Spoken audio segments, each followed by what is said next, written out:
Olá, boa noite a todos. Sejam muito bem-vindos a mais uma live do CEVAT. É um prazer enorme estar com vocês novamente aqui hoje, né? Nessa data tão especial, onde eu recebo duas pessoas, dois convidados muito queridos, a doutora Flávia e o professor Duarte. Logo mais eu vou apresentá-los, né? E gostaria de dizer que estamos aqui hoje para falar sobre as alterações do CTB, né, do ponto de vista jurídico, educativo e de segurança, né? O CEVAT, ele vem promovendo essas lives com o intuito de que a gente possa fazer aí um debate sobre alguns aspectos da Lei 14.071, né? E quem é o CEVAT? Para quem não conhece o CEVAT ainda, ele é uma empresa da qual eu faço parte do corpo docente, sou a professora Luciana Morelli, né? E eu tenho o privilégio muito grande de fazer parte de uma empresa que está há 11 anos no mercado, né? E o CEVAT hoje, ele trabalha com todos os cursos direcionados para a área de trânsito, desde a formação, especialização e capacitação. E ele prima muito pela qualidade. E ele tem uma tradição, né? O CEVAT tem uma tradição hoje, justamente por quê? Porque a qualidade é aquilo que ele busca na formação dos seus profissionais. E a ideia da live é justamente que a gente possa sair um pouco do universo da sala de aula e levar para o nosso público as nossas ideias, certo? O CEVAT conta hoje também como um polo da Faculdade FAEL, onde ele apresenta alguns cursos de graduação e pós-graduação. Se você quiser nos conhecer, se você tiver interesse em conhecer o CEVAT, nós esperamos por você, lá na Rua Tijuco Preto, 1593, no Tatuapé, e logo no decorrer da live você vai ter acesso aos nossos telefones, tá bom? Então, apresentado quem é o CEVAT, a nossa empresa, para quem não conhece ainda, né? Eu vou fazer a apresentação da doutora Flávia. A doutora Flávia é a nossa convidada de hoje. A doutora Flávia é advogada. Agradeço muito pela presença, doutora, pela sua disponibilidade de tempo em estar conosco hoje, né? Doutora Flávia é advogada, pós-graduada em gestão e legislação de trânsito, e é especialista, inclusive, na formação de condutores.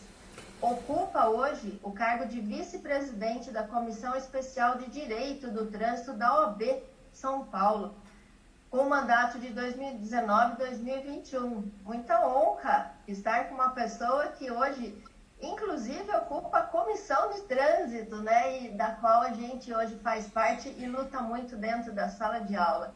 Ela é observadora certificada pelo Observatório Nacional de Segurança Viária. Doutora, muito obrigada pela sua vinda aqui conosco, por estar conosco hoje, né, dividindo o seu conhecimento. A gente fica muito honrado em recebê-la.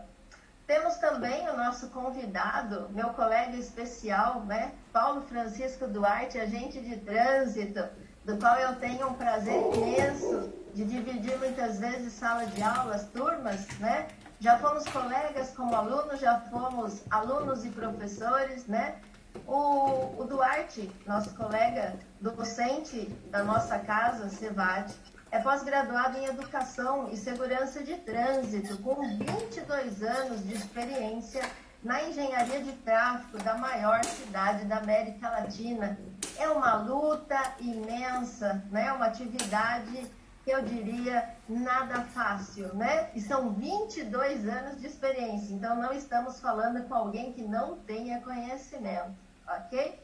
Eu sou Luciana também, professora docente do CEVAT, como eu já disse, e o nosso objetivo hoje realmente é falar o aspecto jurídico, educativo e de segurança nas alterações do CTB, ok? O objetivo maior vai ser trabalhar mesmo a questão jurídica educativa. Isso é, com certeza, o nosso objetivo maior. Pessoal, antes que eu passe a falar sobre propriamente o que a gente veio estar discorrendo hoje, é muito importante que a gente faça um aviso, ok? Provavelmente as suas perguntas, elas vão estar, as respostas das suas perguntas, elas vão estar no decorrer da live.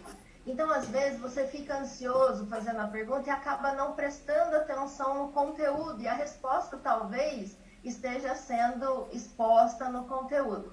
Então, fique atento, né? Nós temos aí, claro, não dá para debater todo o aspecto jurídico do CTB, seria humanamente impossível numa live. Teremos que ficar um mês discorrendo a respeito disso. Então, obviamente, nós escolhemos alguns artigos, né? E aí nós vamos estar respondendo na medida daquilo que estiver dentro do conteúdo. Aquilo que não fizer parte do conteúdo, provavelmente nós vamos procurar respondê-lo, mas pós-live. Nós vamos focar mais para o conteúdo daquilo que está na live, que foi proposto para a doutora e para o Duarte. Tudo bem? Muito bom. Para darmos início ao nosso trabalho, não poderíamos de jeito nenhum deixar de falar sobre o Maio Amarelo, né? Estamos agora na década mundial, né, de diminuição de acidentes de trânsito. O Brasil faz parte desse movimento, né? O Brasil, inclusive, começou esse movimento por meio do Observatório Nacional de Segurança Viária. E o Maio Amarelo é um movimento que tem um objetivo essencial de trabalhar a segurança viária. Ou seja, nós precisamos contribuir. O trânsito somos nós. O trânsito depende do nosso comportamento. E aí eu queria saber, talvez muitas pessoas, né, tenham dúvida. Professora, por que amarelo e por que maio, né? O amarelo, ele foi escolhido pela cor atenção, para que você tenha mais atenção. E por que foi escolhido maio, professora? Justamente porque no dia 11 de maio de 2011, a ONU decidiu que todo dia 11 de maio de cada ano seria feito um balanço geral, né, de todos os países que fazem parte dessa década mundial, né, de redução de acidentes, e eles fariam um balanço geral para que a gente visse quais eram os resultados. Então foi escolhido maio e a cor amarela para que você fique atento e tenha responsabilidade no trânsito. É o que nós mais buscamos de você, tá bom? Então agora você vai ficar com o vídeo educativo do Maio Amarelo. Terminando o vídeo, daremos início à nossa live. Muito obrigada.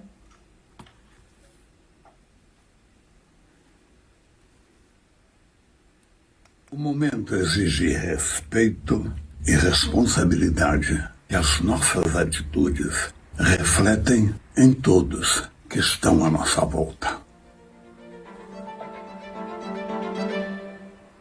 Muitas vezes nem percebemos que o que estamos fazendo pode causar riscos para quem está ao lado. As regras impostas pela pandemia, assim como as regras do trânsito, servem para proteger você e a sociedade. Os acidentes de trânsito no mundo têm números de pandemia. São mais de 50 milhões de pessoas mortas e feridas por ano. A vacina para a pandemia no trânsito é a sua atitude.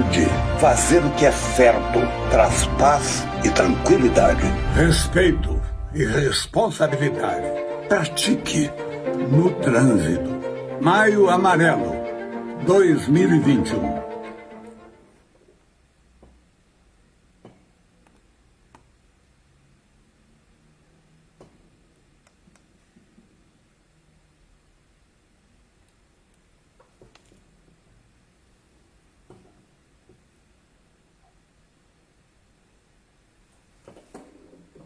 Muito bem, assistido o vídeo, nós estamos agora de volta, ok?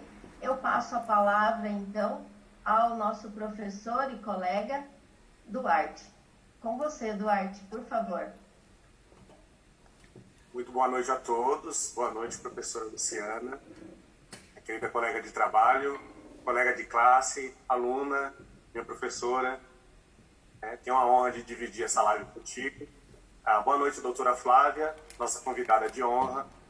Seja muito bem-vinda também.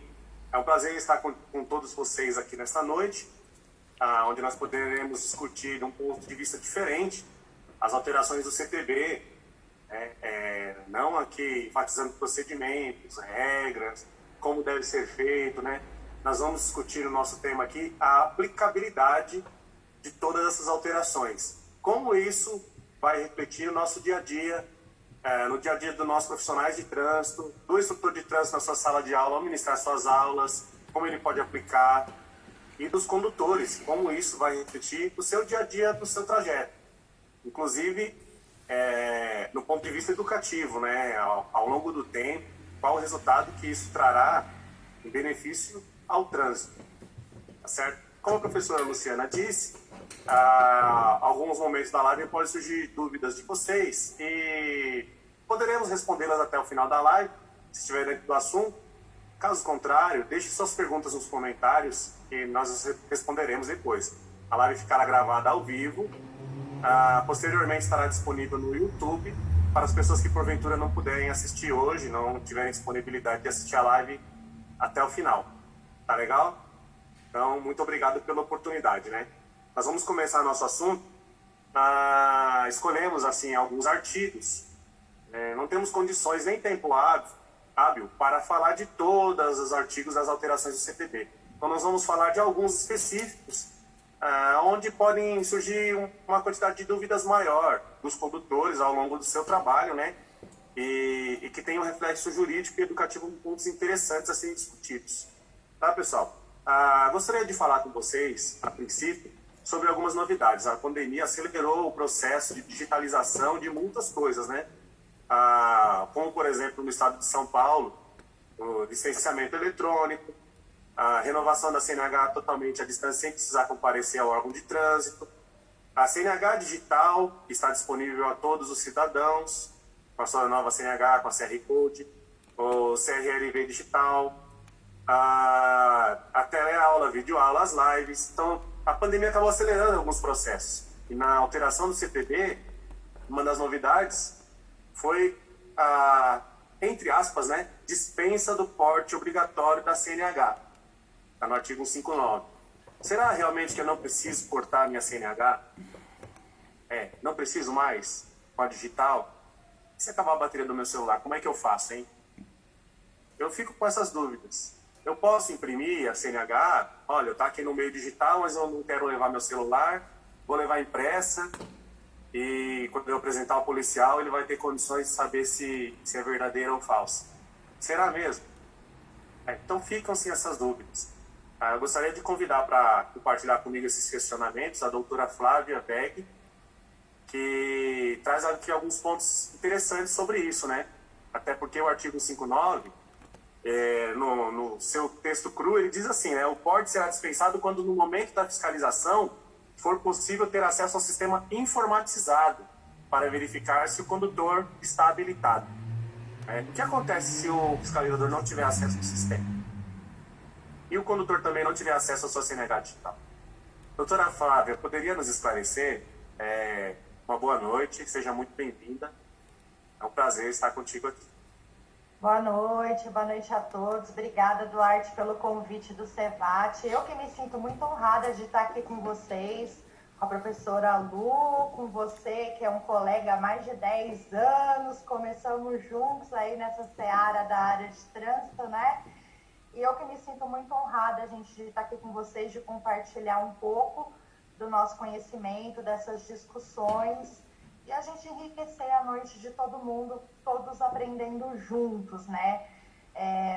Existe uma máxima em direito que o direito não socorre quem dorme.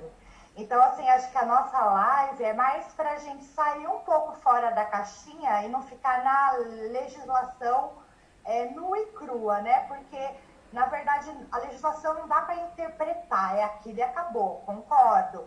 Só que o problema é quando se interpreta da melhor maneira que me favorece, que geralmente o ser humano é assim, a gente interpreta as legislações, as normas da maneira que a gente nos favorece, né?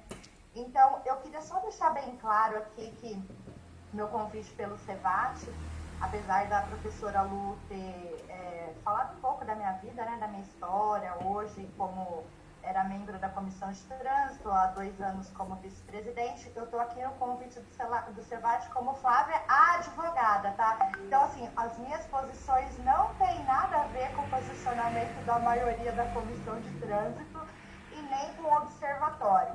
Porque quando a gente fala em nome de uma entidade, a responsabilidade é muito grande. A gente discute aquele assunto e firma um entendimento. Então, estou eu aqui, Flávia, advogada, falando do meu dia a dia, da minha experiência na parte educacional e na parte jurídica, tá bem?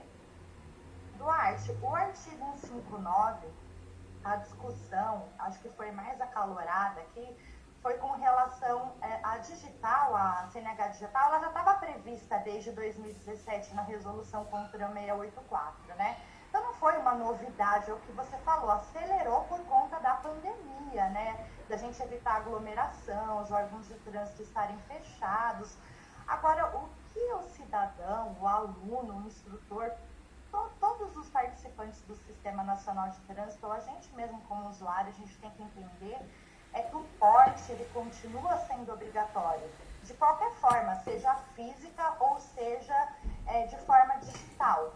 O problema é que isso gerou uma confusão, porque o pessoal, eles começaram a confundir documento de veículo, que é em papel A4, com papel moeda, que é habilitação. Então, são coisas totalmente diferenciadas, né? O papel moeda é o papel que é expedido a CNH, continua sendo expedida pelo órgão executivo de trânsito, pelo DETRAN. Então, não é em folha 4, não é qualquer xerox que eu vou... não tenho, meu celular acabou a bateria, não tenho como comprovar digital e estou com uma cópia. O Duarte, como bem sabe, muito mais que nós aqui, né, da fiscalização, ele sabe que não pode ser dessa forma que a gente apresenta um documento para um agente, né? Então, a discussão foi essa. Eu vou ser autuado se eu não estiver portando no ato da fiscalização se acabou minha bateria? É uma enrascada jurídica a CNH digital? Sim, ela pode ser uma enrascada jurídica a partir do momento que eu causar o prejuízo. Quer dizer, o meu celular acabou a bateria, eu não tenho condições de demonstrar para a autoridade que eu estou habilitada, que a minha habilitação não está suspensa, nem cassada, com nenhum impedimento. Então, para a gente garantir que a gente não caia numa enrascada, o ideal é a gente se precaver. Então, andar com o celular carregado, ter essa CNH digital certinha e também, talvez, para a gente se precaver, ter uma forma física. Não impede eu ter a digital e ter a física, eu posso ter as duas. Então, se a gente pensar no risco, eu acho melhor a gente evitar a qualquer custo, né? Era isso que eu tinha que falar sobre esse assunto. Eu acho que a gente tem que se precaver, porque depois para a gente fazer a prova com um fato de um agente, um auto, é bem complicado se a gente não tiver tudo documentado. Tá certo, doutora Flávia. Então, e no próprio artigo 159, está bem claro aí que ela equivalerá a documento de identidade em todo o território nacional, né? Aí eu pergunto a você, cidadão e você profissional que é preocupado com o seu documento, precisa da sua CNH válida para trabalhar, você entrega seu celular para qualquer pessoa, dá na mão de qualquer pessoa para provar seu documento de identidade, ou você permite que tirem cópia, você vai compartilhar, principalmente no momento de pandemia, realmente é muito recomendável levar o documento impresso em papel moeda no seu original.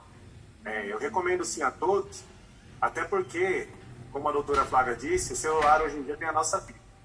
Aí a pessoa tem acesso às suas contas bancárias, acesso aos seus contatos, seus familiares, você tem outras ferramentas no seu próprio telefone. Até se seu carro quebrar, você vai precisar chamar o seguro. E se você utilizar todos os recursos que você tem no celular, ao invés de transportar documento físico, você pode ficar na mão por algum momento, né?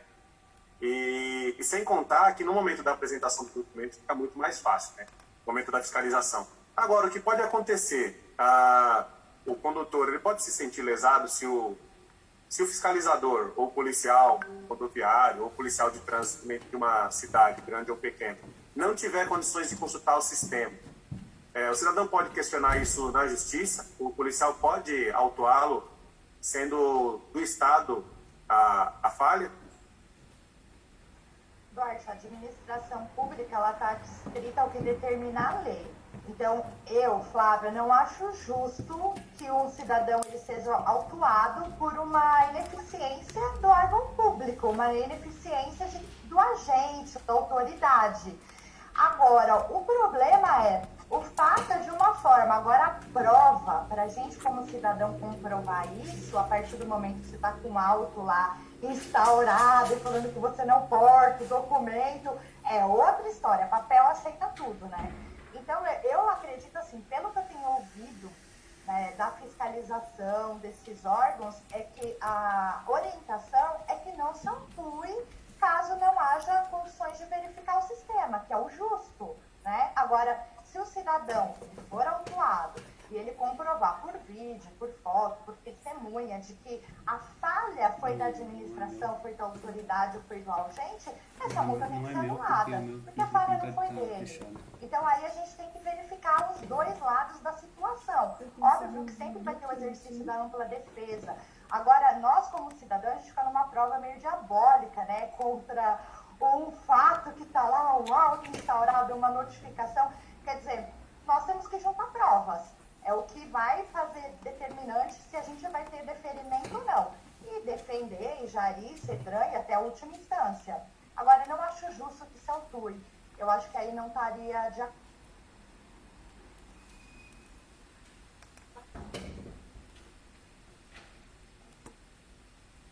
Não achar justo que se autue. Tá, entendi. Entendi, sim. Tá, ok.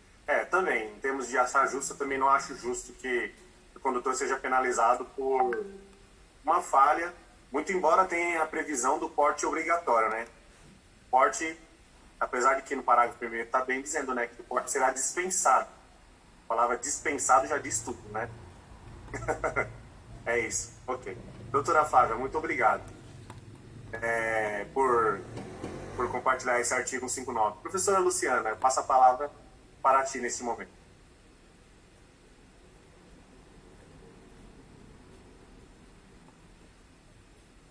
Muito bem, para quem tá chegando agora, eu estou vendo pessoas entrando na live. Estamos aqui com a doutora Flávia Weg Biasoli, advogada. Estamos aqui com o professor Duarte, nosso colega de sala de aula, nosso colega do SEBAT, faz parte do nosso corpo docente e é agente de trânsito. Estamos falando hoje, o SEBAT traz esses dois convidados para que a gente possa falar sobre as alterações do CTB, né? Mas com uma visão diferente, uma visão jurídica, educativa e de segurança.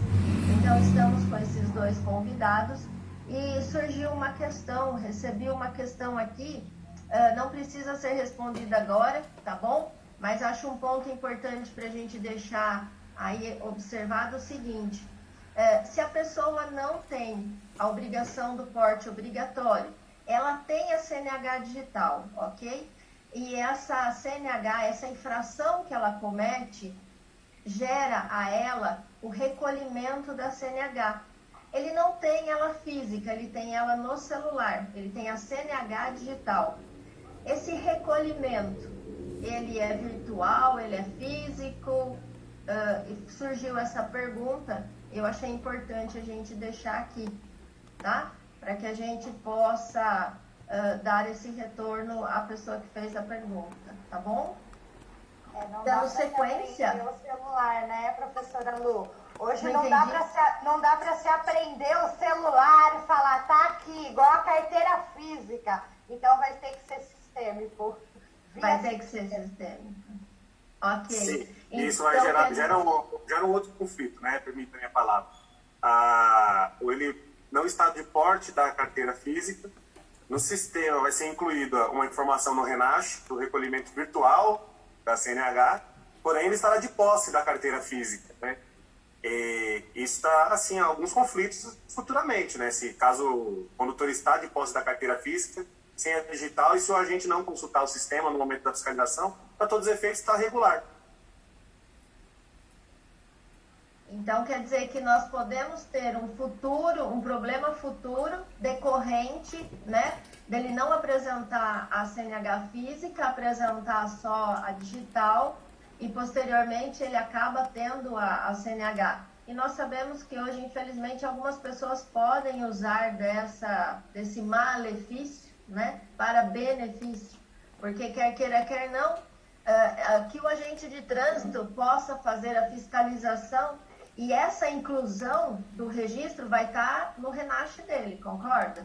Então, automaticamente, seria de suma importância que o agente de trânsito, em toda e qualquer fiscalização, verifique se há restrição ou não. Então, bom, a resposta, eu vou dar um ok aqui, tá? Eu acho que a pessoa... Pedro, ficou respondida aí para você? Espero que sim, ok? Muito bem, podemos prosseguir. É isso aí, a palavra volta para mim, né?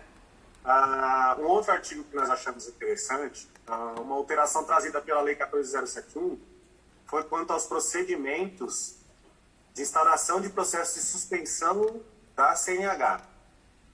Independentemente da alteração da quantidade de pontos, a alteração do artigo 24 colocou a competência para os municípios, os órgãos municipais de trânsito de todo o Brasil, aplicarem a penalidade de suspensão do direito de dirigir aquelas infrações que forem autuadas pelos seus próprios órgãos de trânsito e que nelas esteja prevista a suspensão do direito de dirigir. Como citamos aqui hipoteticamente como um exemplo, condutor que conduz uma motocicleta sem capacete, o agente de trânsito do município lavra o auto de infração e essa infração prevê a suspensão do direito de dirigir, o próprio município deve instaurar o processo, tá certo?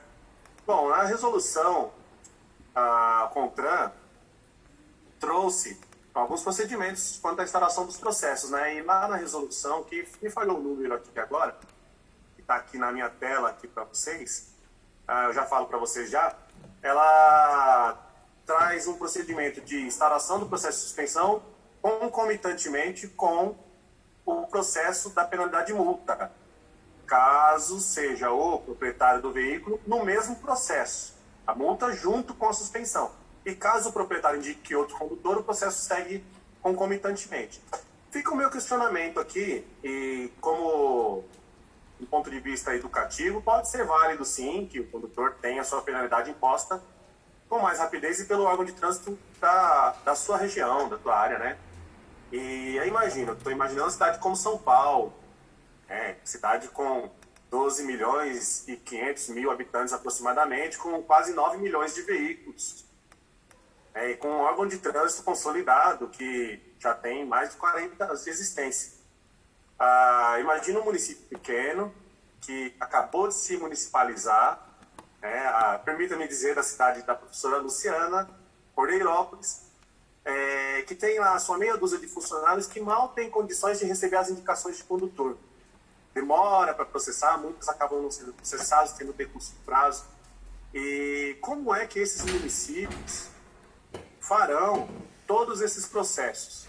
O processo de recolhimento da CNH, instauração do processo, o condutor vai cumprir sua pena, depois faz o curso de reciclagem, o município vai ter que adequar seu sistema para acessar o sistema dos CFCs, ou como for regulamentado no seu estado aí, o curso de reciclagem do condutor, para provar que ele terminou, para depois ele voltar ao órgão de trânsito e buscar seu documento de volta, depois de cumprir a suspensão. E sem contar que o Detran também vai continuar impondo seus processos de suspensão para os casos que o condutor atingir a pontuação que for determinada, 20, 30 ou 40 pontos, conforme o caso. Pode ocorrer de ter dois processos simultâneos, se faltar comunicação, se não houver um sistema único. O órgão estadual iniciar um processo junto com o órgão municipal de trânsito, o Detran de cada estado com o município de cada estado. Tem estados, tem municípios que têm órgãos de trânsito, que tem 2, 3 agentes de trânsito, uma pessoa responsável por processar todas as informações de penalidades. E isso certamente vai gerar algum conflito para o futuro. Do ponto de vista educativo, do ponto de vista de segurança, é um incentivo para o condutor não cometa a sua infração. mas pode sim se tornar um entrave burocrático e pode sim gerar algum questionamento na justiça quanto a esses processos. Doutora Fábio, poderia nos esclarecer um pouco mais sobre esse assunto também? Instalação dos processos de suspensão pelos municípios? Essa é a pergunta do milhão, professor Duarte. Esse é um questionamento que eu me faço todos os dias, porque, gente, nós temos 645 municípios. Só 34% a nível nacional estão integrados no Sistema Nacional de Trânsito. Então, isso, em 4 anos, de 2016 a 2020, a gente teve um aumento de integração de 10% só. Como vai ser para cumprir esse artigo da nova alteração do CTB? Não sei, não faço ideia, só sei que vai abarrotar o judiciário. Porque a partir do momento que se publicou, que se virou lei, tem que estar cumprindo o que determina a legislação, né? Então, assim, sempre houve a necessidade da integração dos municípios no Sistema Nacional de Trânsito, porque o município ele tem que exercer as competências atribuídas pelo CTB. Então, isso não é novidade, né? Então, o que a lei 14.071 ela alterou? Ela alterou a forma pela qual o município deve se integrar ao Sistema Nacional de Trânsito, através de convênio, através de consórcio. Ela deu algumas opções. O que vai impactar aqui é a competência para a aplicação dessa penalidade de suspensão, que o professor Duarte acabou de falar. Imagina, tem um motorista que ele comete uma infração autossuspensiva em via urbana, depois outra em via estadual, depois outra em via federal, no mesmo dia, todas autossuspensivas ou na mesma semana. Vamos supor que ele está sem capacete na via urbana ou levando um menor de 10 anos de idade numa motocicleta. E nessa mesma autuação ele comete em todos esses órgãos. Serão 3 órgãos autuadores com competências diferentes. Então, o DR, a PRF e o município de São Paulo. Vamos falar do nosso estado.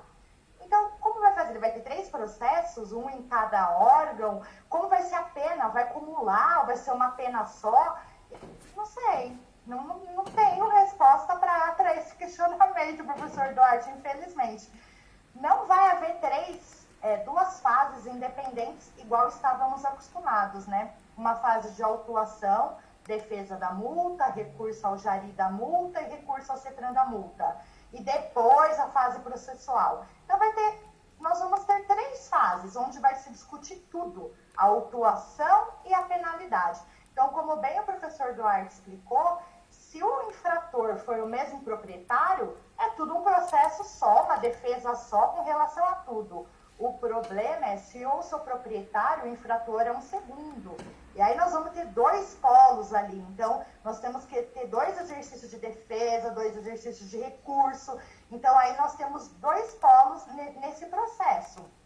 Então, aí não vamos ter um processo único, mas com defesas diferentes, recursos diferentes. Porque eu posso ser proprietária e estar inconformada com o pagamento. E o infrator está inconformado com a pontuação.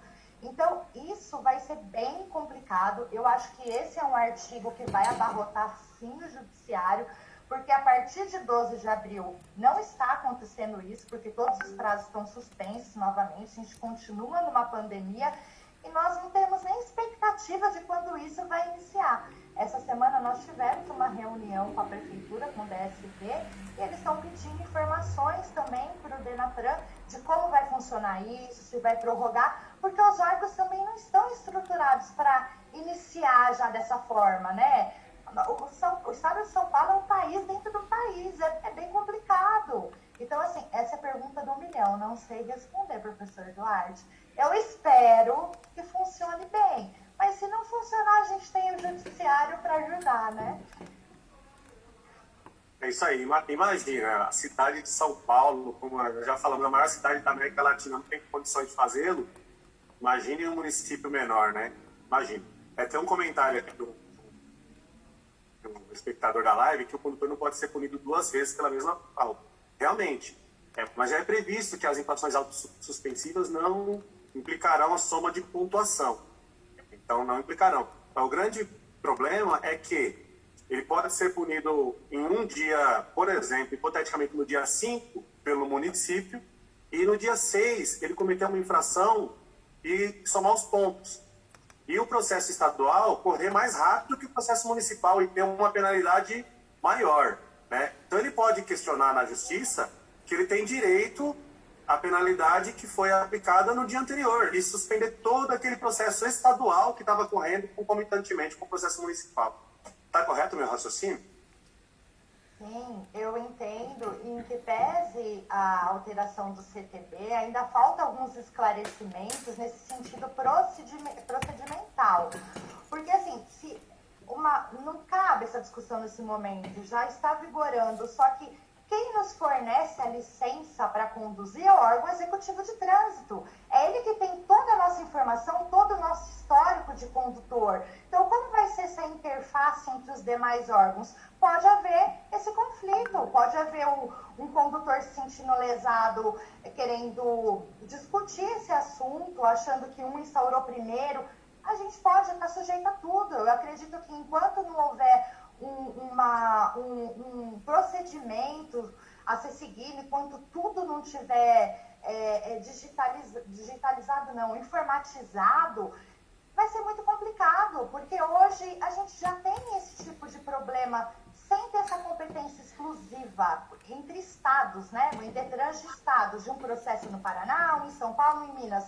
Imagine todos os órgãos. Então, eu realmente acredito que vai ter muita discussão sobre esse assunto, professor Eduardo. Muito obrigado, doutora Flávia. Professora Luciana, algum comentário? Sim, Complementar? eu gostaria... Deixa eu só complementar. Antes da professora Lu, desculpa interromper, eu fiquei devendo, né? A resolução... Tá, a gente fica nervoso, televisão ao vivo é assim, né?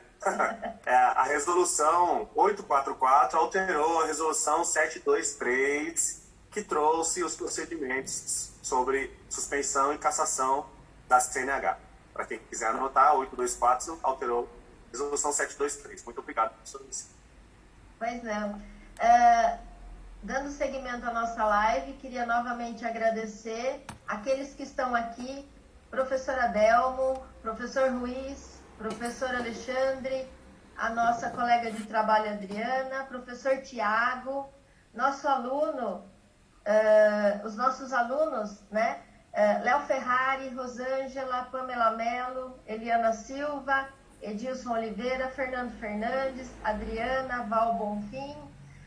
Nós temos aqui, ele gosta de ser chamado, né, acho que deve ser o apelido, Rick Silva Cristiane.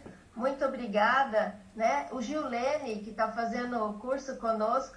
Então, muito obrigada aí pelos comentários que vocês estão fazendo na live, é um prazer enorme. E para quem está chegando agora, que eu vi que teve gente que entrou agora na live, nós estamos aqui com a doutora Flávia Veg Bissoli, que é advogada, e o nosso colega de trabalho e agente de trânsito, Duarte.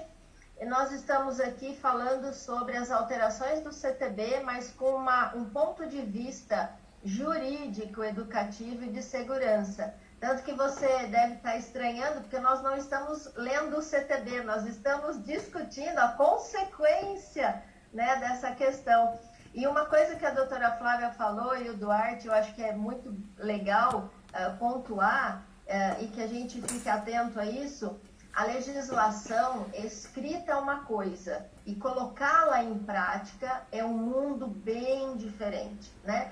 Como que a gente vai conseguir colocar em prática? Muitas vezes a ideologia escrita na norma, ela tem um foco, mas a hora que você traz ela para a praticidade do cotidiano, de uma cidade pequena como a minha, todo mundo já sabe, Cordeirópolis, 24 mil habitantes, né? Meus alunos estão cansados de saber que faz pouco tempo que tem semáforo, ou seja, qual seria a facilidade ou a dificuldade, né, de ter que instaurar processos, e muito bem dito pela doutora Flávia, a questão do trâmite legal, né? O preparo para que você possa julgar e a composição de todos os processos ao mesmo tempo.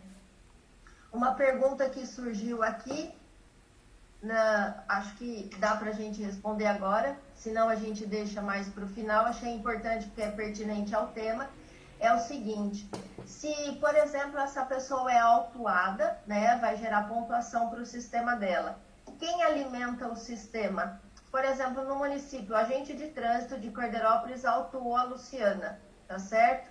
Ela gerou para ela uma pontuação e essa pontuação somada vai gerar a ela uma suspensão ou a reciclagem preventiva, se ela quiser fazer. Esse alimento do sistema é o órgão municipal que vai fazer, que vai comunicar o Detran? Será que isso chega em tempo hábil para que se possa poder juntar todos os processos e saber realmente em tempo real qual é a pontuação desse condutor? Boa pergunta, nosso professor Adelmo, muito obrigada pela pergunta.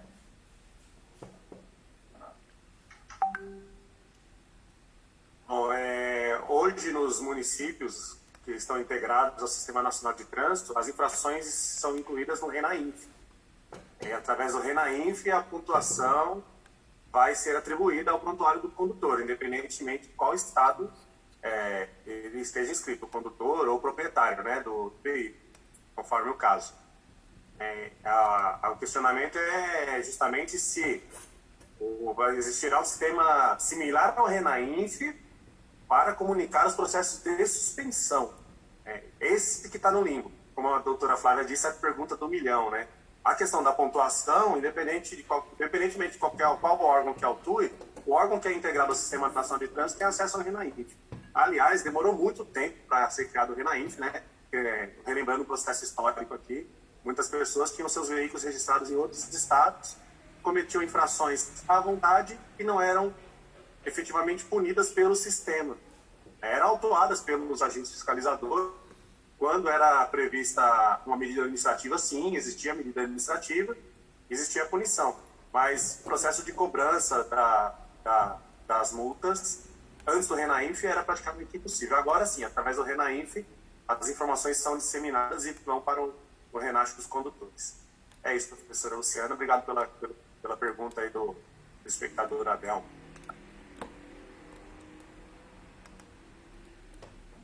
Então, podemos dar sequência com a palavra, doutora Flávia ou Duarte. Vocês veem a sequência dos artigos, está com vocês.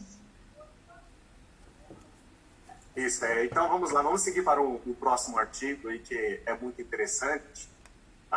Essa é uma novidade que estava sendo discutida ao longo do processo de aprovação da Lei 14.071, que era a criação de um cadastro positivo, similar ao que foi criado pelo Serasa ou pelos órgãos similares, né, de consumidor, para o condutor. Um registro nacional positivo de condutores. Então, esse é o artigo 268A do CTB. Tá?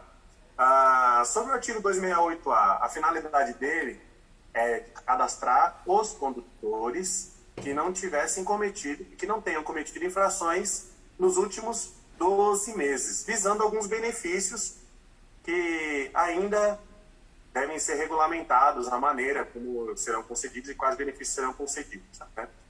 Eu me lembro, não entrou em vigor, foi vetado em algum ponto do processo de aprovação, né? Nas comissões e nas votações, não está aqui. A princípio era previsto até uma premiação em dinheiro para o bom condutor. Sorteio seria um negócio muito atrativo. Não consta do texto que foi publicado da Lei 14.071. Mas o que consta é que esse cadastro pode ser utilizado para conceder outros benefícios. A doutora Flávia, gostaria de fazer suas considerações aqui sobre o artigo 268A do CTB? Claro. É uma inovação mesmo, né, professor Duarte? Só que também gerou muita polêmica, porque para alcançar a finalidade, além de depender dessa norma regulamentadora, né, uma resolução, o problema é que parece, né, dá a impressão que a gente está beneficiando o cidadão por ele fazer uma obrigação legal, que é cumprir a lei. Então, essa foi a discussão jurídica, quer dizer, não matar, né? Se você matar é um crime, mas se você não matar, você vai ter incentivo fiscal, poxa, é só obrigação legal. Então, essa foi a discussão maior, assim, no mundo jurídico com relação a esse artigo, né? O Denatran, ele abriu uma consulta pública para colher informações, opiniões, sugestões de condutores sobre esse tema do RNPC. Essa consulta ela ficou disponível no portal do Denatran de 10 de fevereiro até 5 de abril, não foi nem 2 meses, né? Não foi prazo suficiente para ter uma boa participação da sociedade, para a colheita das informações. Então, eu não sei quem aqui, os colegas que estão assistindo, se chegaram a ver essas informações da RNPC no portal, tinham vários questionamentos. O que você acha do Registro Nacional? Para que você acha que ele pode ser beneficiado? Então, tinham acho que uns 10 questionamentos para o Denatran colher essas informações, para provavelmente ser baixada uma resolução, alguma coisa nesse sentido, né? Um aspecto interessante do Registro Nacional Positivo de Condutores foi a inclusão do parágrafo 6º no artigo 268. Então, fala que a União, os Estados, o Distrito Federal e os municípios poderão utilizar esse Registro Nacional de Positivo de Condutores para conceder esses benefícios fiscais ou tarifários, né, aos condutores cadastrados. Então, não é só automático, tem um passo a passo, né, aí que tem que se cadastrar, tem que fazer todos aqueles passos que estão explicados lá no portal. Esses benefícios fiscais ou tarifários podem vir como formas de isenção, né, de um IPVA, do IPTU, de conta de energia. Essa foi a discussão, né, de um seguro de um veículo, quer dizer, eu faço a minha obrigação como condutora, eu sigo a lei, eu vou ser beneficiada. Então, nós tivemos 2 estados, o estado de Goiás, que já é um exemplo, já existe uma lei estadual em Goiás desde 2011, que reduzem até 50% o IPVA para condutores que nos últimos 12 meses não tiveram nenhum acidente de trânsito, nem com dolo, nem com culpa ou nenhuma infração. No Rio Grande do Sul, nós também temos uma lei chamada Lei do Bom Motorista. Não tem nada a ver com RNPC, tá? Só a gente fazendo um paralelo. Essa Lei do Bom Motorista é desde 2009. Então, é uma lei que concede ao bom motorista de forma escalonada, a depender do tempo que ele ficou sem infração, um desconto de 5% a 15% no IPVA. Então, eu acredito que o RNPC veio nesse sentido, né? Então, mas em que pese se tratar de uma inovação, há divergência de opiniões entre os especialistas, sim, de que isso pode mudar o comportamento do motorista, até que ponto pode mudar, beneficiar ou não o condutor, de ser como um mérito, né? Uma medalha por ele não ter infração.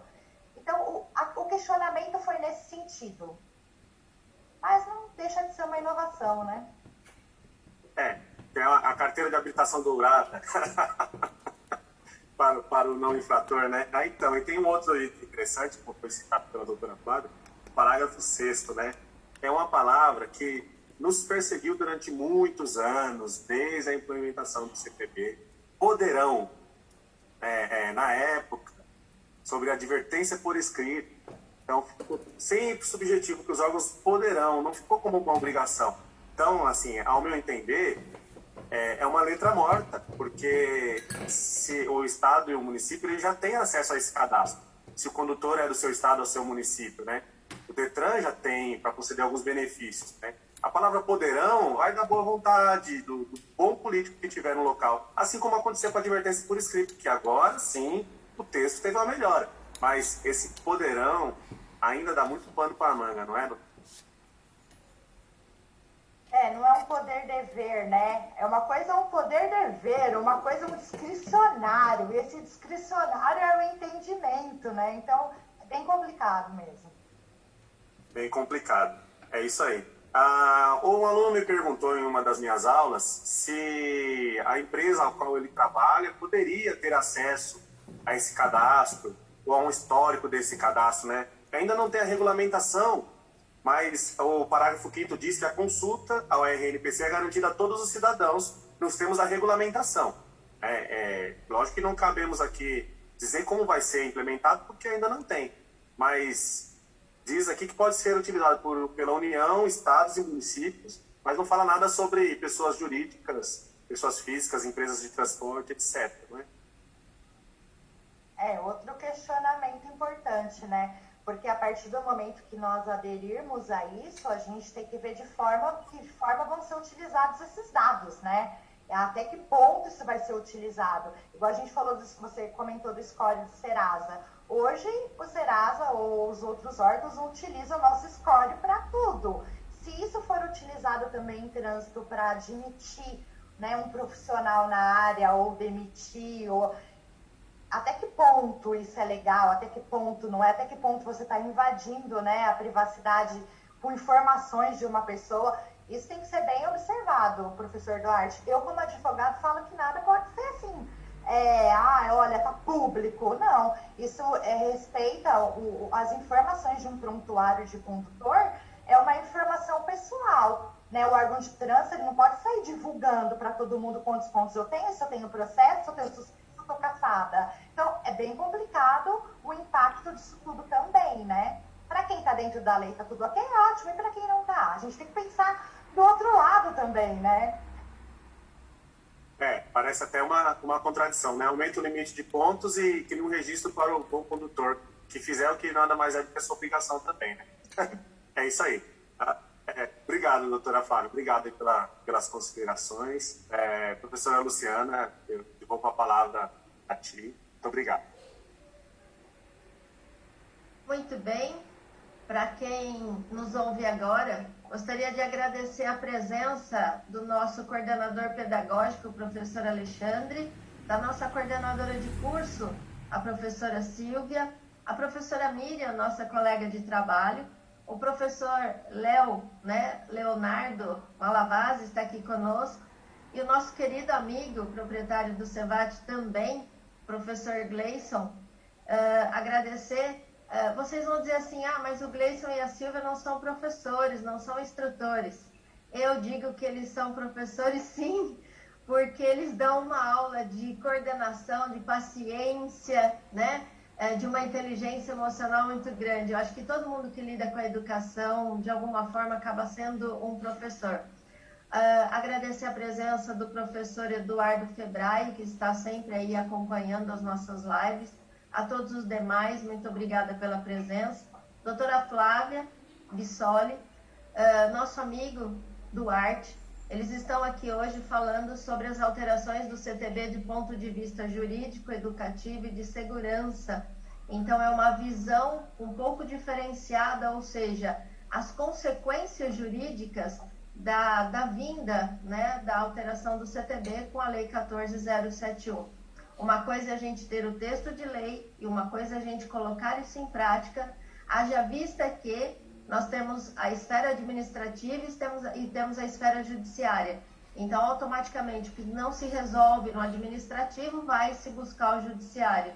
Então, onde há conflitos de normas, a gente vai ter que discutir aí alguns pontos, né? E muito bem disse a doutora Flávia, todo mundo tem direito à ampla defesa e o contraditório, tanto na esfera administrativa como judiciária.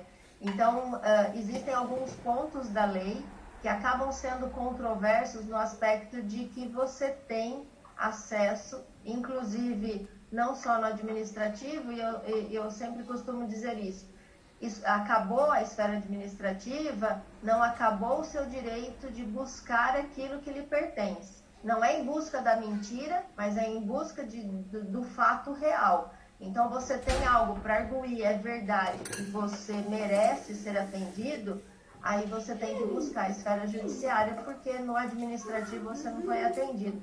Então, prestem bem atenção na conversa dos dois, porque essa conversa tem muita coisa para te informar nesse aspecto. Esquece os artigos e presta atenção na orientação que eles estão te dando, tanto da segurança, que está aqui com o Duarte, quanto a parte jurídica com a doutora Flávia. Duarte, com você. Obrigado, professora Luciana. Mais uma vez aí dando um show na mediação da live, né? É isso aí. Uma outra novidade que também entrou em vigor em 12 de abril, através da 14.071, foi a alteração do artigo 282 do CTB, né? Que trata sobre o prazo do envio das notificações de penalidade, de apresentação da defesa prévia e a decadência da cobrança por decurso desses prazos, né? Até então não existia. O que estava acontecendo na prática? Vamos aqui à prática, o que acontecia na realidade com o condutor. O órgão de trânsito tinha a obrigação de fazer a expedição da notificação de autuação com prazo de 30 dias a contar da data do cometimento da infração. Porém, não tinha prazo para enviar a notificação de penalidade. Então, tinham muitas pessoas recebendo notificações de penalidade de autuações efetuadas há um ano, um ano atrás, 11 meses, 10 meses, 1 ano e meio, 2, que não se chegavam a se concretizar, né? Não se concretizava e o condutor ficava perdido, achava que ia receber, não recebia, demorava muito tempo. Então, agora no artigo 282 está bem claro aqui que a penalidade expedida a notificação ao proprietário ou ao infrator no prazo máximo de 180 dias, contado da data do cometimento da infração, né? Então, será expedida por remessa postal ou qualquer outro meio tecnológico hábil, seja o sistema de notificação eletrônica, por exemplo, né? E para que ele se assegure da ciência da imposição da penalidade. Até porque a pessoa pode ter vendido o carro nesse meio tempo, passa 1 ano, 2 anos, tem todo o direito da defesa e todos os seus processos, né? E no caso de apresentação da defesa prévia, esse prazo vai passar para 360 dias, tá certo? E se forem descumpridos os prazos, implicará a decadência do direito de aplicar a penalidade. Bom, doutora Flávia, ao longo da sua experiência, discussão com os especialistas de trânsito, como advogada, como enxerga essa questão da decadência do direito do órgão de trânsito de efetuar a cobrança da penalidade, caso não sejam cumpridos os prazos? No caso aqui, temos o prazo máximo aí de 360 dias, caso haja defesa prévia, ou caso não haja defesa, no prazo de 180 dias. Já foi alguma discussão sobre este assunto? Nós temos 2 lados aqui, né? A gente não tinha esse prazo, o prazo prescricional era de 5 anos, então às vezes estava uma semaninha para ter uma prescrição, a gente recebia a notificação e tinha que pagar, e tinha que tomar todas as providências. A decadência, ela é a extinção de um direito, por não ter sido exercício dentro do prazo legal, né? Então, se o titular desse direito, o órgão autuador, ele não respeitar esse prazo fixado em lei, aí ele perde o direito de exercê-lo. Então, o que preocupa o mundo jurídico, as nossas discussões, é o seguinte: sem prazo, já era analisado muitos recursos ou defesas daquele jeito, né? De indeferimento, sem motivação, sem fundamentação, sem analisar o que você está alegando, os documentos anexados. Então, imagine agora, por outro lado, tendo um prazo para fazer isso.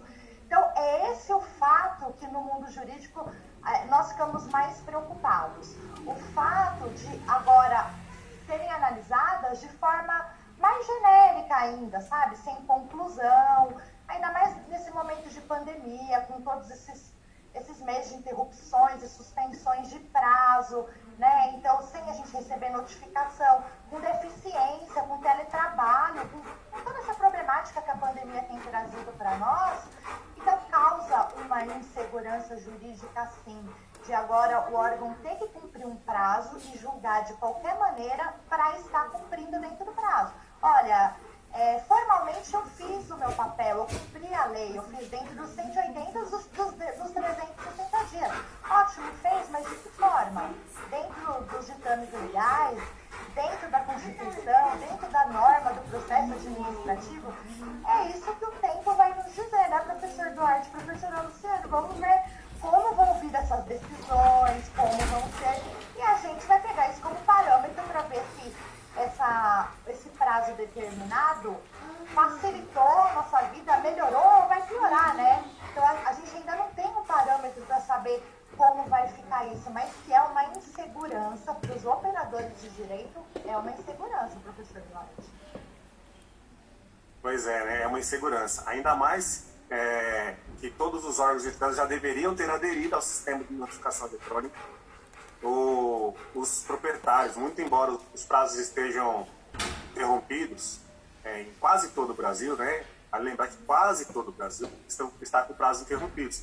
Então, as pessoas que teriam direito a fazer o recolhimento das suas multas por 40% estão com seu direito cerceado por uma, perdão da palavra aqui, incompetência do órgão de cumprir o que foi publicado, né? De se adequar ao sistema de notificação eletrônica e para o cidadão poder ter direito ao que ele quer, né? Agora, um outro detalhe é essa questão, né? Como foi muito bem dito pela doutora, a defesa da autuação vai ser analisada de qualquer jeito. Um erro formal do auto de infração, por exemplo, uma divergência de modelo do veículo, ou um endereço inexistente, ou uma falta de um campo obrigatório do auto de infração, que já deveria validar o auto de infração na defesa prévia e nem gerar a penalidade, vai ser atropelado, né? Então, tanto pelos municípios grandes, que têm um volume grande de defesas para serem julgadas, que são julgadas pelo próprio órgão, né? Como os municípios pequenos que não têm recurso suficiente para julgar todas as defesas. Como meio jurídico, né, isso aqui pode ser julgado, pode ser até utilizado como uma ferramenta, né? O cidadão vai entrar com uma defesa, só para tá acabando o prazo, ele entra com a sua defesa. E aí joga o prazo para frente, joga a bucha para o órgão de trânsito e vai torcer para não ser julgado no prazo e para o órgão perder o prazo, não é isso? Mesmo que for, né, professor, julgado no prazo, mas se o órgão também não julgar de acordo com a lei, ele vai ter uma válvula de escape lá, que vai ser um procedimento judicial. Ou vai ser na próxima instância, que vai verificar a falha ali, a nulidade, ou no judiciário. Então, assim, isso não nos preocupa. O que mais eu acho que preocupa é a gente ter uma decisão padrão, copia e cola, sabe? Aqueles indeferimentos que a gente já decorou. Então, assim, isso é o mais preocupante, eu acho, do que, vamos supor, o sistema vai ter um filtro que vai avisar a administração pública que ele vai perder aquele prazo, que ele tem os 180 ou os 360 dias. Ele faz de qualquer forma. É aí que mora o problema, né? Aí que mora o problema. É algo que não dá para esconder. Isso acontece, sim, nos órgãos de trânsito. Nós não vivemos no País das Maravilhas, né? Isso acontece e, de repente, está naquela mesa. Olha, aquela mesa ali são 1 mês, 2 meses, 3 meses. Vai rolando o processo por lado, né? Quando chegar a vez daquele ali, manda embora. Não foi julgado, manda embora. Ainda mais num período complicado, né?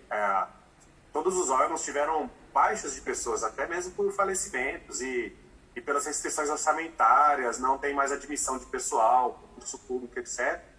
E tudo isso vai ficar mais dificultoso, né? Foi uma alteração aí que vai onerar bastante o trabalho dos órgãos de trânsito, no meu entendimento. Sim, no meu entendimento. Tá certo? Alguma consideração? Podemos passar a palavra para a doutora Luciana, para a professora Luciana? Lu, contigo. Bom, dando seguimento aqui, agradecer mais uma vez a presença de todos, doutora Flávia Bissoli, do Arte, e um ponto importante que vocês colocaram, né, muito importante, é a questão de como eu vou dar o atendimento a esse cidadão, né, de que maneira eu vou conseguir atender esse cidadão, né, de que maneira ele vai ter o seu direito contemplado. Vislumbrar uma coisa é uma ponte, ter o exercício disso é outra ponte, e ter a certeza da garantia desse exercício é outra, né? Eu me lembro que quando eu era estagiária, doutora, eu fui estagiária no JEC, no Juizado Especial Cível, e nós chegávamos lá, tinha uma mesinha, esse daqui são os processos de tal empresa, aquela como, e não tinha gente para conseguir dar conta disso. E a gente sabia a dificuldade que era, e muitas vezes a gente nos depara, isso é fato real, copia e cola, né? A questão de, a situação ela pode ser parecida, mas a história, a composição dela não é um Ctrl-C e Ctrl-V que vai resolver, né? Então acaba sendo uma decisão, inclusive, não é súmula vinculante aqui, né? Não podemos usar súmula vinculante. Não dá para aquele caso resolvido ser igual para todo mundo.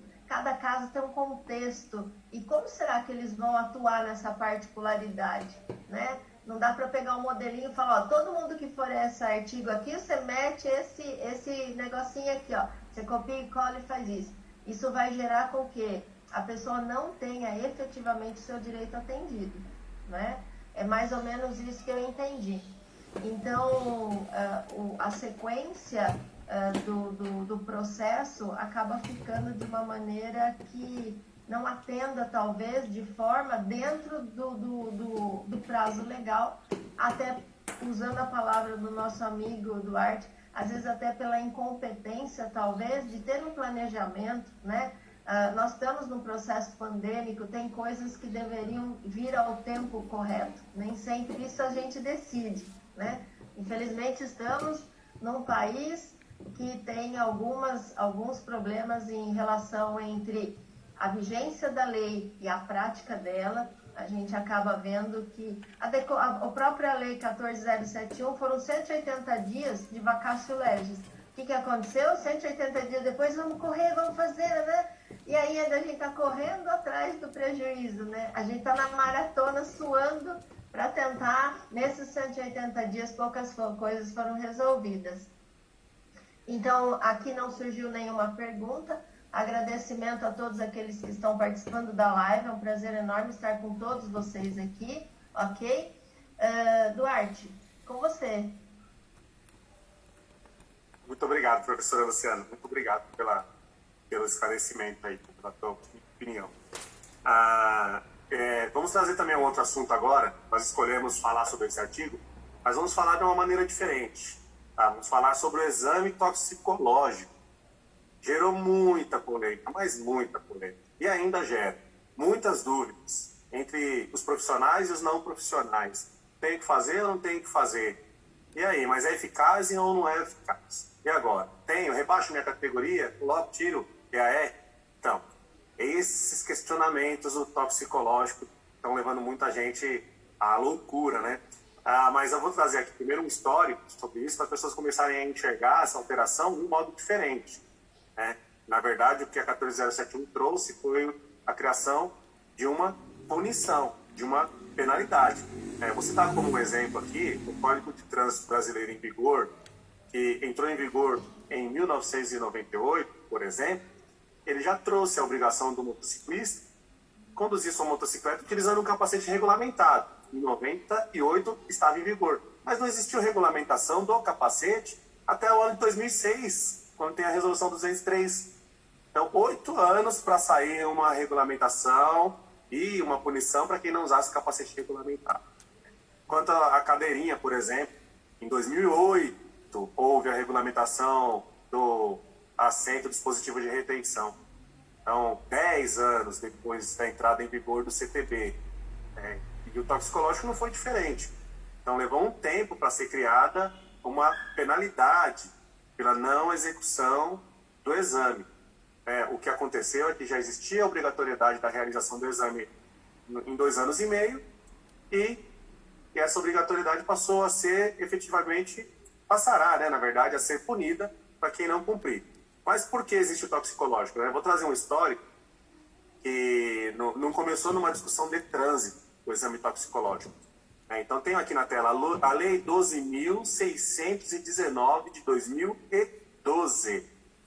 A lei de 30 de abril de 2012, ela regulamentava o exercício da profissão de motorista, altera a consolidação das leis do trabalho e alguns detalhes no Código de Trânsito Brasileiro sobre o tempo de descanso do motorista. Então, em 2012, foi criado.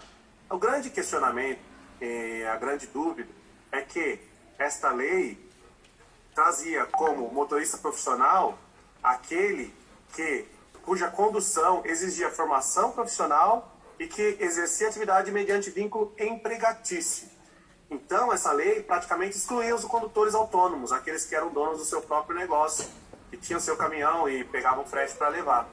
Ela tratava como condutor profissional somente aquele que tinha vínculo empregatício. Isso em 2012. Naquela época já foi criado o tempo de descanso para os motoristas, né?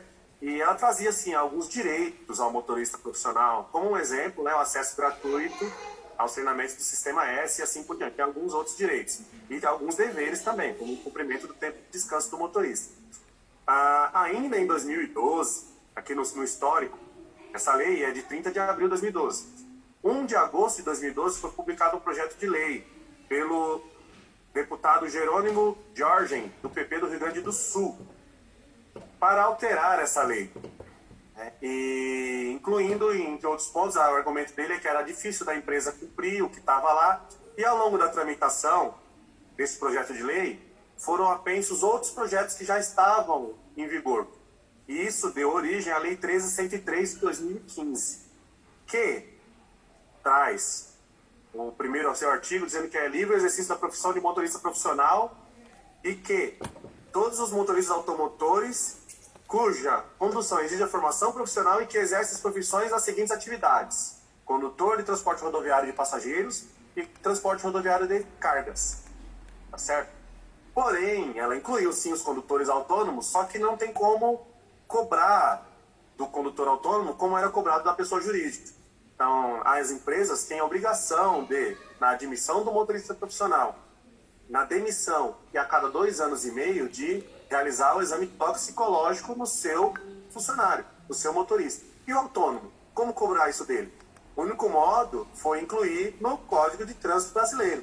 Por isso que foi incluído para os condutores das categorias C, D ou E, que são os transportadores de carga e de passageiros, o exame toxicológico, tá certo? E também deu todos os direitos aos autônomos, assim como os condutores que têm veículo empregatício, né? Como, por exemplo, tem alguns atendimentos do Sistema Único de Saúde, acesso aos cursos de aperfeiçoamento profissional e etc. Às vezes as pessoas, os profissionais de trânsito, inclusive, acabam não conhecendo todo o desenvolvimento dessa história e acabam entendendo que o toxicológico foi colocado por acaso lá no CTB. Na verdade, ele foi colocado porque não tinha outro meio de equiparar o condutor, o motorista autônomo do profissional. E não sei se as pessoas se recordam, em 2015 ainda, antes da promulgação da Lei 13.103, houve uma grande paralisação dos caminhoneiros, bloquearam rodovias, muitos foram multados e a lei trouxe até anistia de algumas multas para os caminhoneiros que bloquearam as rodovias. Então a lei acabou sendo um reflexo de toda a cobrança da própria categoria. Por isso existe o toxicológico. Então hoje aqui a minha visão é que a Lei 13.103 e a 14.071, que trouxe a punição que já era prevista desde 2015, demorou 6 anos para existir, a exemplo das outras que eu falei, ela separou o condutor profissional daquele que é amador, aquele que não tem interesse em conduzir profissionalmente vai rebaixar sua categoria, tá certo? Só que ainda traz umas falhas, né? Que ela não incluiu aqui o condutor profissional, o condutor que transporta cargas em motocicleta, né? Ela tem aqui o condutor que transporta carga em motocicleta, mas não incluiu no toxicológico, tá certo? E aí fica aquele questionamento. O questionamento que nós temos hoje no campo de vista educacional e efetivamente de segurança é que será que o exame toxicológico realizado na renovação, na obtenção da categoria ou a cada 2 anos e meio tem efetividade na segurança de trânsito como se deseja ter, já que ela exclui 2 categorias importantes que tem uma quantidade muito grande de condutores. Temos os profissionais que transportam passageiros, né? Transporte individual de passageiros. Temos o transporte de cargas, temos o motofretista que transporta um passageiro. O mototaxista, perdão, um passageiro, mas é um transporte de passageiros, né? A que ponto há essa efetividade, a cobrança? Muito embora já exista a previsão de punição para o condutor que conduz qualquer tipo de veículo sob o efeito das outras substâncias, né? Então, muitas vezes, falta a aplicabilidade do que está no texto, né?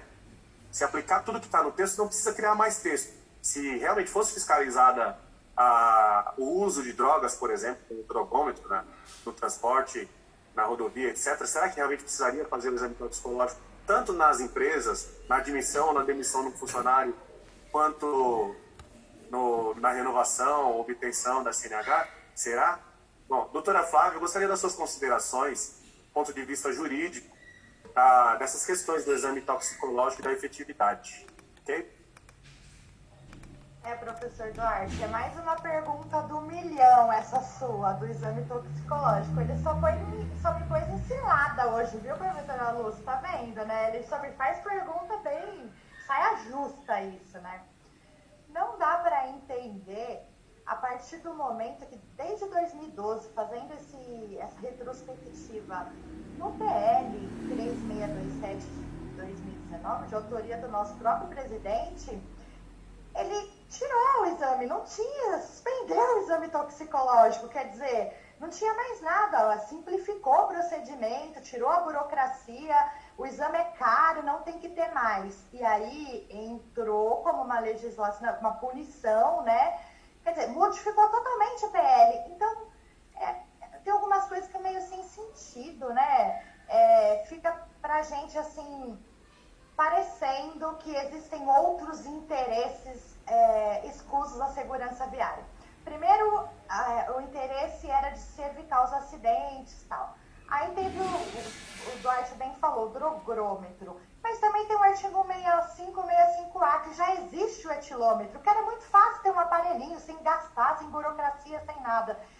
E nós já temos mais o PL do nosso querido amigo lá, o deputado Abuani, de autoria do deputado Abuani, que tramita na Câmara dos Deputados para extinguir o toxicológico para os habilitados, né? A renovação dos condutores da CDIE, sob justificativa que o Brasil é o único país no mundo que utiliza esse exame. Então, assim, é muito complexo.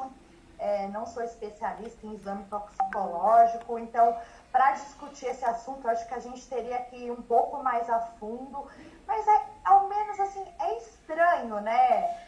Uma hora não tem necessidade, é o único país do mundo, uma hora as outras categorias não são incluídas. Pera, então as outras categorias não são profissionais, também não podem fazer o uso dessa substância? Não tem muita lógica para mim, eu sou muito prática nesses assuntos. Então, quando eu vi essa alteração do exame toxicológico, eu fiquei assim, perplexa. E pensando na esfera jurídica, o que mais preocupa aqui é que, com a punição agora, o condutor ele vai cumprir os 90 dias, lá, os 3 meses de suspensão. Se naquele período ele tiver multa ou outra pessoa utilizar o veículo e ele não indicar, ele vai ser cassado. Então, quer dizer, ele pode perder aqui o emprego, ele pode ser demitido, pode acontecer N coisas. Então, é preocupante. E essa história já todo mundo agora, vamos rebaixar a categoria. E na prática, tá todo mundo correndo para rebaixar a categoria. Será que é o caminho, né? Se eu, como condutora profissional, não faço uso disso, a cada 2 anos e meio, é na renovação, qual o problema de eu fazer o exame? Então, eu acho que é bem controvertida aqui essa alteração. E eu acho bem estranho, na verdade, a gente não usar o drogômetro, não utilizar outro meio, e uma hora não ter necessidade, uma hora ser necessário.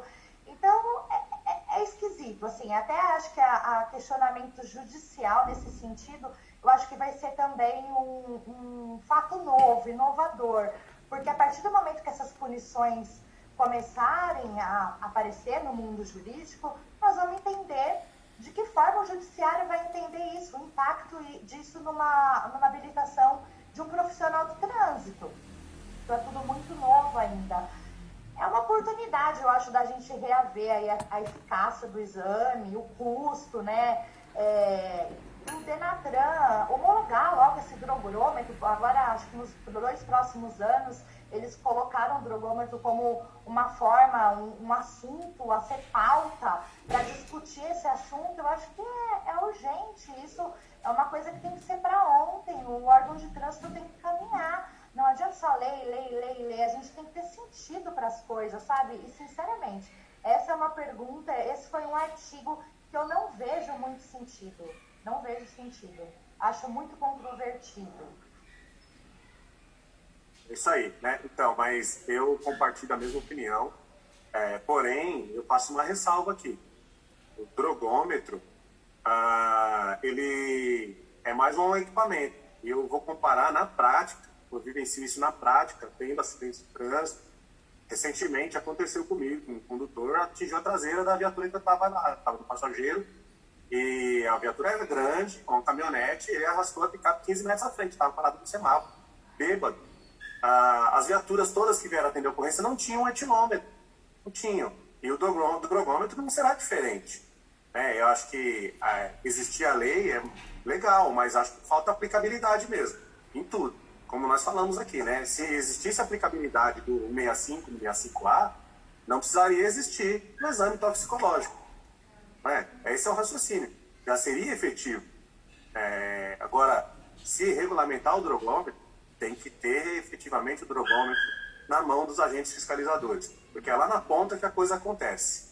É lá na ponta que precisa resolver. E detalhe, as pessoas que forem flagradas têm realmente que ser conduzidas e serem punidas por isso. O processo aí já entra na esfera judicial, o processo também é muito demorado. Muitas vezes a punição prescreve. Só como exemplificação, para mim fiquei curioso, o que aconteceu comigo, o condutor atingiu a traseira da viatura, jogou a viatura 15 metros à frente. Ele teve que ser transportado até o batalhão de trânsito para fazer o exame. Porque 6 viaturas da Polícia Militar que apareceram no local, nenhuma tinha o etilômetro disponível para realizar o exame. Tá certo? E se não tivesse conseguido, iria até a delegacia, porque tinha sinais claros, iria até o IML, e gente, todo mundo sabe toda a novela que isso levaria, né? Seria algo muito complicado. Então, a aplicabilidade também é difícil. Eu concordo, o condutor ele pode ter uma punição muito severa e realmente perder o emprego por conta disso, né? Perder o único sustento e assim por diante gerar um outro problema social. Ok? Obrigado, doutora Flávia, pelo esclarecimento. Professora Luciana, passa a palavra. Eu acho que, pegando um gancho do que vocês estão falando, é muito importante as pessoas realmente entenderem que a exigência do toxicológico, ela não advém do CTB, ela é uma alteração da CLT e do CTB por uma lei que alterou as duas normas, né? E essa exigência realmente, muitas vezes, controversa. Por quê? Ou ela é para todas as categorias, ou ela não é para ninguém. Por que o C, D e E? E por que não o A e o B? Por que não, quando eu vou me habilitar, eu provar que eu estou apto a me habilitar? Eu sou penalmente imputável, eu preencho o requisito, então você deveria comprovar. Já que, a não ser que eles estejam pensando que categoria C, D e E faz uso de substância, categoria A e B não. Ok? Então, e uma coisa que as pessoas se confundem bastante é a questão do condutor profissional. Como disse o Duarte, o condutor da categoria A, o motofretista, ele exerce atividade remunerada. O condutor do transporte de emergência com a categoria B, ele faz o exercício da atividade remunerada. O motorista que transporta produto perigoso, ele vai transportar uma ampola de produto radioativo numa Fiorino. Ele exerce atividade remunerada com a categoria B. Então, nós estamos falando de categoria que não é C, D e E. Então, o toxicológico hoje deveria ser para todos aqueles que são habilitados. Agora, especificar uma categoria e colocar que somente eles deverão fazer, e a palavra é clara e objetiva, não é poderão, fica optativo, é deverão apresentar exame negativo, né? A obrigação dele da negatividade, e aí abre um leque um pouquinho mais complexo. Infelizmente, hoje, a gente sabe que alguns exames toxicológicos acabam não sendo aquele pautados na mais fidedigno resultado, né? Então, realmente tem efetividade ou não? O exame da alcoolemia, a viatura não ter o teste para fazer a alcoolemia diante dessa situação, também nos leva a uma fragilidade. Então, quer dizer, eu quero a segurança no trânsito, mas eu não dou ferramenta para isso acontecer. Pronto, estamos com um problema enorme. Muito bem, agradecendo todos os comentários. Não dá para ler todos os comentários, gente, tem bastante coisa aqui, tá? O pessoal está comentando bastante. Professor Laércio, boa noite. O senhor está aqui conosco também, tá? Prazer em tê-lo aqui conosco. Professora Silvia, nós esquecemos de citar a senhora. Desculpa, falha minha. A professora Silvia está aqui conosco. Estamos aqui com a doutora Flávia Bissoli, advogada. Estamos aqui com o nosso amigo Paulo Duarte, colega de trabalho, agente de trânsito. Estamos falando um pouquinho sobre a alteração do CTB, mas mais no aspecto jurídico, tá? Educativo e de segurança, porque fugir um pouquinho daquele contexto, né? Ter uma visão um pouquinho mais ampla, ou seja, numa linguagem mais popular. Peço licença para usá-la, vamos sair um pouquinho da caixinha, né? Vamos pensar um pouquinho mais além, principalmente quem é instrutor, formador de opinião, usa sala de aula, precisa se atualizar quanto aos pontos. Nós não podemos trabalhar contra a norma, mas temos que entender como funciona a norma. Instrutor é pró-lei, instrutor não trabalha contra a lei, mas ele precisa entender todo o aspecto jurídico para não vender uma inverdade. Isso é muito importante, ok? Muito obrigada. Duarte, com você. Obrigado, professora Luciana. Nós estamos chegando ao final da nossa live, né? Ainda temos mais um assunto a tratar aqui. Selecionamos o artigo 261, também uma grande novidade sobre a suspensão do direito de dirigir e a pontuação para a suspensão do direito de dirigir, né?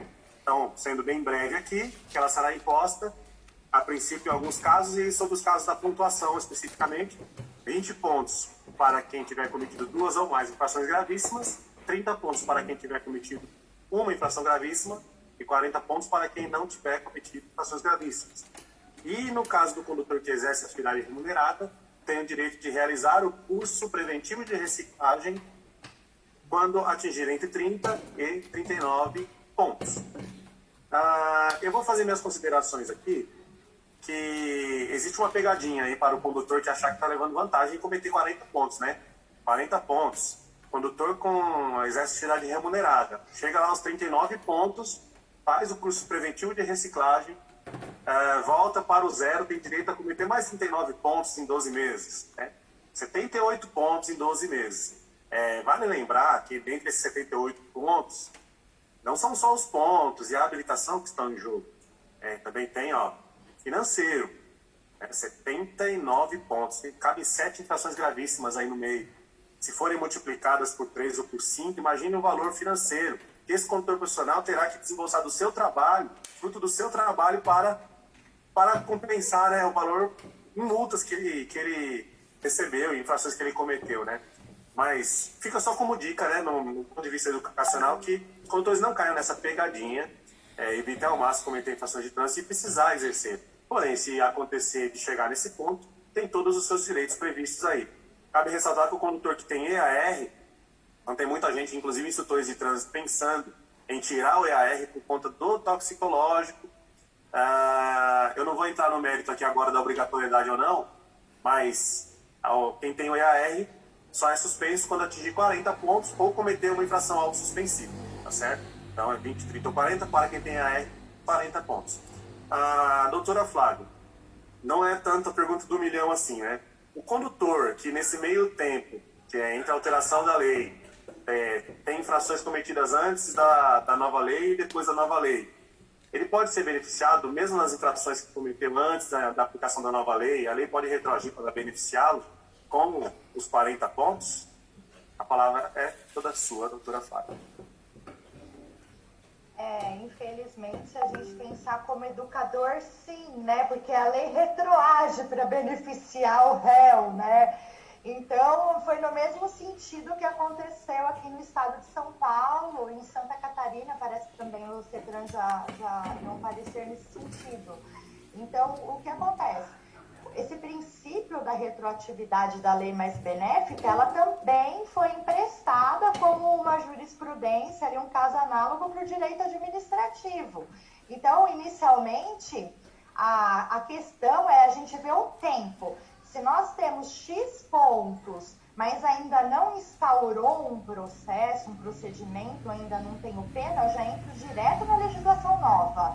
Agora, se eu já tenho um processo instaurado antes de 12 de abril e eu também não tenho uma decisão definitiva transitada em julgado do CETRAN, eu também entro na retroatividade na legislação nova. Então, os milhares de condutores que ainda não têm uma decisão definitiva, que está aplicada uma penalidade dependendo de novo recurso, a Jaria ou o CETRAN, vão ser beneficiados pela retroatividade da legislação, sim. E aí a discussão jurídica foi, mais uma vez, beneficiar o infrator. Já não bastasse o RNPC e agora retroagir a penalidade, isso não vai causar uma insegurança? E o ministro da Infraestrutura e o CONTRAN, eles entenderam que não foi um benefício o aumento da penalidade, foi de forma que os órgãos de trânsito consigam instaurar o processo e punir. Porque 20 era tão rápido atingir, um condutor atingir 20 pontos, que acabavam não sendo punidos. Então, que com essa escalonagem vai ser mais fácil o órgão de trânsito conseguir se adequar, conseguir ter o procedimento para ele instaurar o processo e para ele punir o condutor.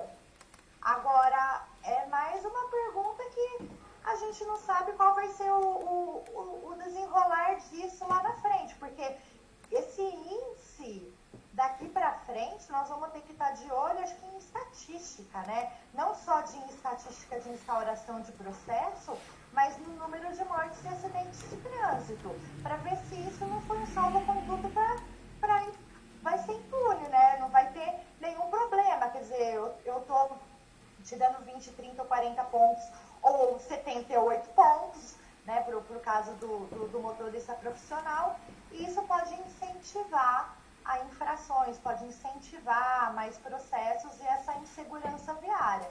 Eu acho que a gente tem que olhar o passado e viver aqui o presente e já prospectar o futuro, né? Que números que nós vamos parar com relação a isso?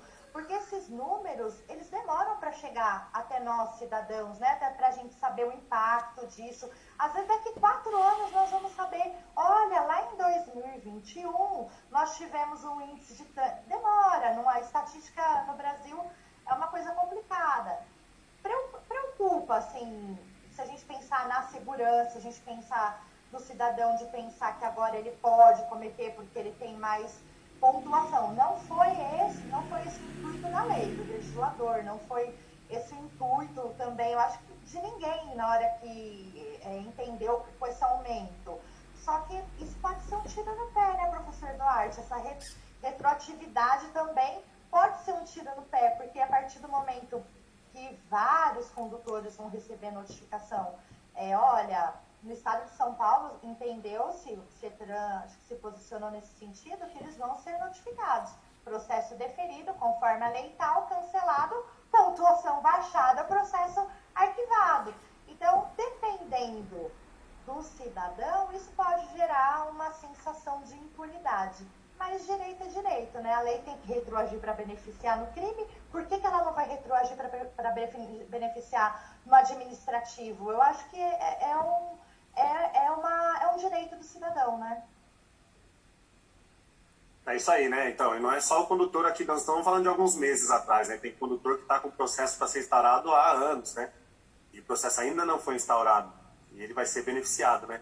2 anos atrás, desde antes de existir o projeto de lei, tem gente que vai ser beneficiada. É isso aí. Só mais um detalhe aí para finalizar essa parte, sobre a capacidade do órgão em processar a suspensão. Além de aumentar a pontuação, também foi retirado do órgão estadual a competência de aplicar a suspensão nas infrações autosuspensivas que nós já falamos, né? É uma bela aliviada por órgãos estaduais de trânsito aí. Exatamente. Aí o efeito colateral realmente pode ser o aumento das infrações de trânsito, aumento de mortes, de vítimas de trânsito e de profissionais aí irresponsáveis, distraídos, tomando menos cuidado, né? Acaba não tendo toda a responsabilidade que deveria ter. Isso pode ser um efeito colateral. Tá ali. A professora Luciana, para suas considerações finais aí, né? Muito bem, muito bacana. Foi, assim, um prazer, como eu digo na minha sala de aula, inenarrável tê-los aqui conosco, né? Mas antes de eu finalizar a live, eu queria fazer um agradecimento, eu peço licença à doutora Flávia, ao Duarte, né? Eu queria fazer um agradecimento especial. Eu queria fazer um agradecimento aos proprietários do CEVAT por permitir que estivéssemos aqui hoje, né? O Ruiz, a Silvia e o Gleison, tá? Um agradecimento especial ao Ribamar, que é o nosso técnico que está escondidinho, que vocês não os vê, mas eu vejo o Ribamar aqui na nossa telinha. Foi ele que contribuiu para que a nossa live acontecesse. Ele fica escondidinho lá atrás, mas isso aqui só aconteceu pelos bastidores, né? E a gente sabe que uma boa peça, ela só acontece quando os bastidores estão bem estruturados, né? Então tem os atores, mas a coisa tem que acontecer quando tem uma estrutura legal. Então, obrigada, Ribamar, você não está aí, mas, pessoal, saiba que ele ajudou a gente. Agradecer a todos aqueles que participaram conosco na live, ok? Lembrá-los que o CEVAT, ele é uma escola com 11 anos, né, no mercado. É uma escola que hoje trabalha com o objetivo central de formar realmente profissionais atuantes no trânsito. Nós somos uma referência, hoje eu tenho muito orgulho de vestir a camisa CEVAT. Nós somos uma família que buscamos o trânsito com a melhor qualidade. Então, se você quiser nos conhecer, nós estamos lá na rua Tijuco Preto, 1593, no Tatuapé. E faça uma visita, venha nos conhecer. Como diz o professor Ruiz, não existe ex-aluno, assim seremos sempre colegas, né? Então, é um prazer enorme fazer parte e obrigada, CEVAT, mais uma vez, por permitir que pudéssemos estar aqui dividindo conhecimento. Doutora Flávia, prazer enorme em conhecê-la, né? Eu já disse uma vez, vou repetir, virei sua fã, né? Não a conhecia e gostei muito de conhecê-la, recebê-la aqui nessa live. Muito obrigada, doutora Flávia, pelo seu tempo disponibilizado para nós, por dividir o seu conhecimento, né? Eu falo que o tempo ele é mais valioso que o dinheiro. Ele é igualitário, porque 24 horas é para qualquer pessoa, rico, pobre, seja quem for. E a maneira como a gente usa o tempo é que é sábio, né? Então, obrigada por dedicar o seu tempo para nós hoje. Muito, muito importante dividir o seu conhecimento conosco. Espero que possamos ter outras lives com a senhora aqui conosco. Vai ser um prazer enorme, ok? Se a senhora quiser fazer suas considerações finais, por favor. Eu que agradeço a todos, agradeço a oportunidade de poder compartilhar aqui um pouco da experiência com vocês. Sei que foi bem rápido, né? A gente fala assim um pouco mais que superficial, mas estamos aqui. Se tiver algum questionamento, alguma pergunta, estou à disposição. Estou à disposição do CEVAT, do professor Duarte, que além de instrutor é amigo há muitos anos, Ruiz, a Silva, todo esse pessoal, que para a gente é uma grande família, né? São educadores, assim, tem o mesmo objetivo que nós, né? A gente sempre pensa no próximo, na segurança, em formar bons instrutores, em formar bons cidadãos, né? Acima de tudo, não só bons condutores, eu acho que essa é a missão. E obrigada por tudo, gratidão. E o que precisarem de mim, estou sempre à disposição. Foi um prazer estar com vocês aqui essa noite. Obrigada, muito obrigada mesmo. Agora, agradecer ao meu amigo, companheiro de todas as horas, professor Duarte. Eu já falei isso para ele, e não é hipocrisia, viu, doutora Flávia? Porque ele sabe, eu falo que eu sou fã dele. Eu queria ter 1/3 do conhecimento dele, ele sabe disso. Duarte, com você, essas considerações finais? A professora Luciana vai me deixar vermelho, né? Eu não posso ficar ainda. Queria eu ter 1/3 do seu conhecimento, né? Na verdade, tudo que eu tenho aprendi contigo, já fui seu aluno, né? E assim, conhecimento a gente não soma, a gente multiplica, né? A gente não dá o conhecimento. A gente divide, mas multiplicando, né?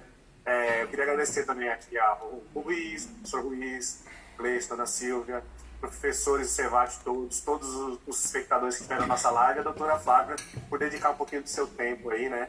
Também tentar um grande tempo trabalhando juntos aí, né? Muito obrigado por tudo. Foi uma honra dividir esse espaço com vocês aqui, né? Passou muito rápido e nós até passamos do horário, né? Foi bem rapidinho. E ainda tem questões a serem respondidas.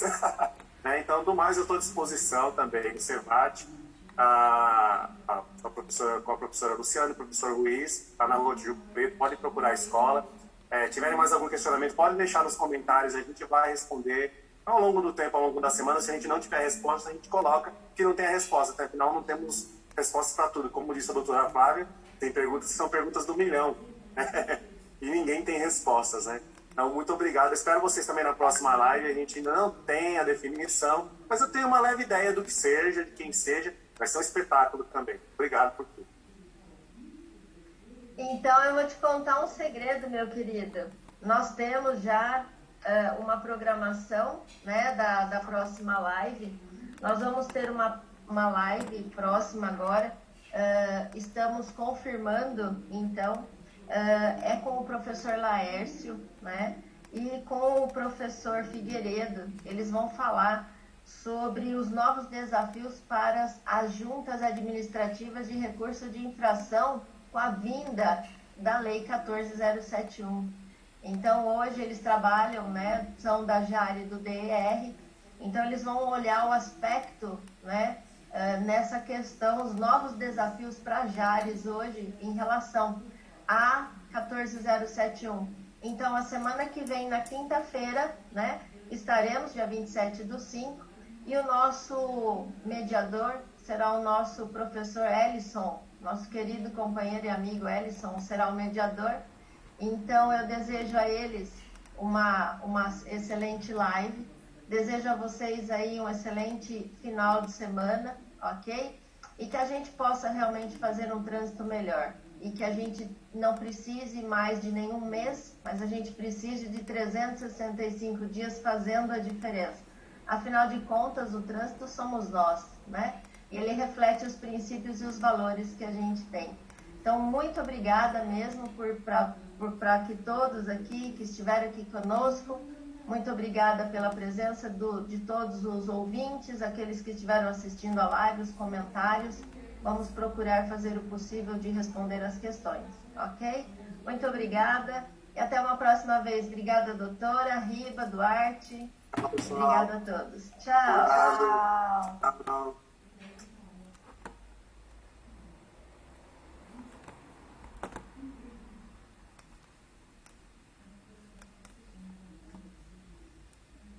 O momento exige respeito e responsabilidade, e as nossas atitudes refletem em todos que estão à nossa volta. Muitas vezes nem percebemos que o que estamos fazendo pode causar riscos para quem está ao lado. As regras impostas pela pandemia, assim como as regras do trânsito, servem para proteger você e a sociedade. Os acidentes de trânsito no mundo têm números de pandemia. São mais de 50 milhões de pessoas mortas e feridas por ano. A vacina para a pandemia no trânsito é a sua atitude. Fazer o que é certo traz paz e tranquilidade. Respeito e responsabilidade. Pratique no trânsito. Maio Amarelo 2021.